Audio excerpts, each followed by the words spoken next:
Inch முறுக்கு மந்த்ரா கடலை எண்ணெயில நானே பண்ணுது ஒரு சேலஞ்ச். உங்களால இந்த மாதிரி முறுக்கு செய்ய முடியுமா? மந்த்ரா கடலை எண்ணெயில முறுக்கு செஞ்சு பாருங்க. ஓகே. உலக அளவில் பருவநிலை மாற்றம் மிகப்பெரிய பிரச்சனையாகி வருகிறது என்று இன்ஃபோசிஸ் நிறுவனர் நாராயணமூர்த்தி தொடர்ந்து கவலை தெரிவித்து வருகிறார். இந்நிலையில் புனேவில் நடைபெற்ற கூட்டத்தில் பேசிய நாராயணமூர்த்தி, பருவநிலை மாற்றம் குறித்த பிரச்சினைக்கு குறிப்பிட்ட காலத்திற்குள் தீர்வு காணப்படாவிட்டால் எதிர்காலத்தில் வாழ தகுதியற்ற சிறு நகரங்களில் இருந்து ஏராளமான மக்கள் புனே, பெங்களூரு, ஹைதராபாத் போன்ற நகரங்களுக்கு குடிபெயரும் அபாயம் உள்ளது.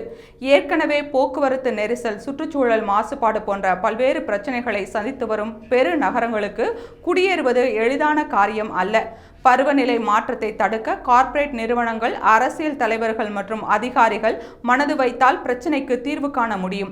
இந்தியா மற்றும் ஆப்பிரிக்காவின் சில நாடுகளில் வெப்பம் அதிகரித்து வரும் நிலையில் அடுத்த 20 ஆண்டுகளில் இந்தியாவில் சில பகுதிகள் வாழ தகுதியற்றதாக மாறிவிடும் என்பதால் வேறு நகரங்களுக்கு மக்கள் மொத்தமாக குடிபெயரும் நிலை உருவாகும்.